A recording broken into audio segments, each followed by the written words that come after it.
Di Alkitab ada satu perumpamaan yang begitu dahsyat, begitu luar biasa. Perumpamaan yang diceritakan oleh Yesus. Seperti biasa ya, Yesus berbicara hal-hal yang sangat luar biasa dengan cara yang sangat biasa. Perumpamaan tentang anak yang hilang. Alkitab membuat judul perumpamaan tentang anak yang hilang. Kita tahu cerita ini ada dua anak, yang bungsu dan yang sulung. Ingat, cerita ini bukan perumpamaan tentang anak yang bungsu yang hilang.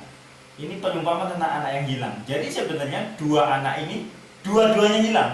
Yang bungsu hilang di luar rumah, yang sulung hilang di dalam rumah. Nah, ceritanya anak yang bungsu ini minta hartanya papanya, minta warisan. Ini agak sedikit kurang ajar karena papanya, ayahnya belum mati, dia minta. Nah, terus papanya memberikan harta itu. Terus dia foya-foya, main pelacur, sampai akhirnya dia jatuh miskin di sebuah kota, di kota lain. Terus dia bekerja di kandang babi. Kelaparan, dia minta ampas babi. Dia sampai kelaparan, sudah tidak punya uang, sudah terpuruk miskin. Tiba-tiba dia ingat.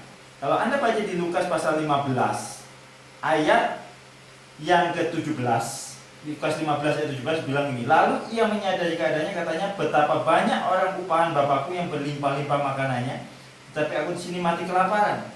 Lihat, di situ turning point-nya, titik baliknya. Seseorang bertobat kalau dia ingat di rumah bapamu banyak makanan, di rumah bapamu ada kasih sayang. Disinilah letak kesalahpahaman. Ketika kita ingin mentobatkan seorang, kita menyadarkan dosanya. Jangan. Orang bertobat itu kalau dia sadar akan pengampunan Allah, akan penerimaan Allah. Kan bertobat itu, metanoia itu bukan berbalik dari apa, tapi berbalik kepada siapa.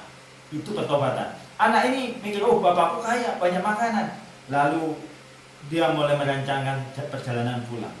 Saya percaya ketika dia dalam perjalanan pulang, tidak akan terbayangkan dia dengan pesta, dia tidak akan terbayangkan dengan penyambutan. Paling dia tertunduk lesu. Ini konsep keselamatan dari seorang pendosa ya. Dia, aduh, biar Jo, tidak apa-apa, saya mau dijadikan budak pun tidak apa-apa. Lalu dia mulai menghafalkan ayat pengakuan dosanya. Bapak, aku sudah berdosa terhadap Tuhan, terhadap Bapak. Aku tidak layak lagi disebutkan anak Bapak. Sudahlah, jadikan aku budak, orang upahan, tidak apa-apa. Nah, ayat 20 berkata begini. Ketika anak itu masih jauh, ayahnya telah melihatnya. Lalu tergeraklah hatinya oleh belas kasihan. Ayahnya itu berlari. Lihat, anak ini berjalan pulang, ayahnya berlari. Saya beritahu, Allah lebih cepat dalam urusan anak ini. Allah lebih cepat menyayangi, Allah cepat mengampuni sebelum pengakuan itu datang. Ayahnya itu berlari, mencium dan merangkul dia. Bayangkan anak ini mengaku dosa, mengaku sebuah pengakuan yang sudah dihafal sepanjang jalan. Ayat 21 kata anak itu kepadanya, Bapak, aku telah berdosa terhadap surga dan terhadap Bapak, aku tidak layak lagi disebutkan anak Bapak. Lihat, dia ngaku.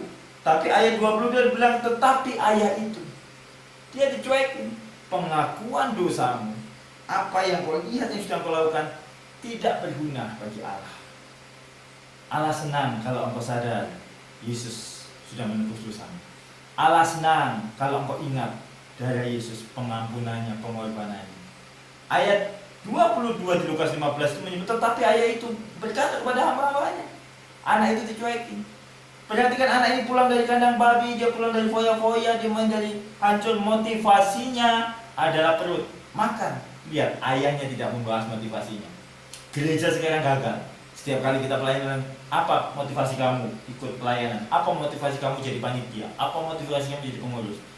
Anak ini tidak dibahas motivasi sama bapaknya. Pertobatan itu bicara tentang demonstrasi kasih Allah, bukan cerita buka-bukaan tentang seberapa bejat dosamu. Tidak. Pertobatan itu bicara tentang demonstrasi pengampunan, demonstrasi kasihnya. Lalu ayahnya memberikan cincin, jubah, kasut. Anda tahu, ini sebuah hal yang sangat ngeri. Kalau gereja sekarang mungkin bilang begini, wah, saya tunggu kamu bertobat 3 bulan, saya lihat perubahan baru saya kasih. Tidak. Apakah ayahnya tidak takut cincin itu dijual terus dia beli minuman keras lagi? Apakah ayahnya tidak takut jubah yang mahal itu dijual? Tidak. Allah tidak pernah takut. Karena kasihnya begitu besar, kasih yang sempurna melenyapkan ketakutan. Allah mengasihinya, Allah tidak takut anaknya itu menyia-nyiakan kasut, cincin, dan jubah yang mahal itu.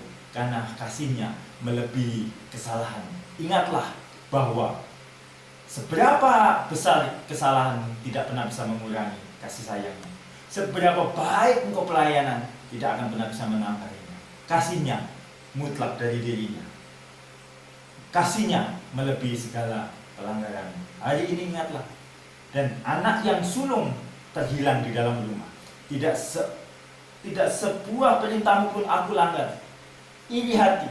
Jadi anak yang sulung banyak terhilang.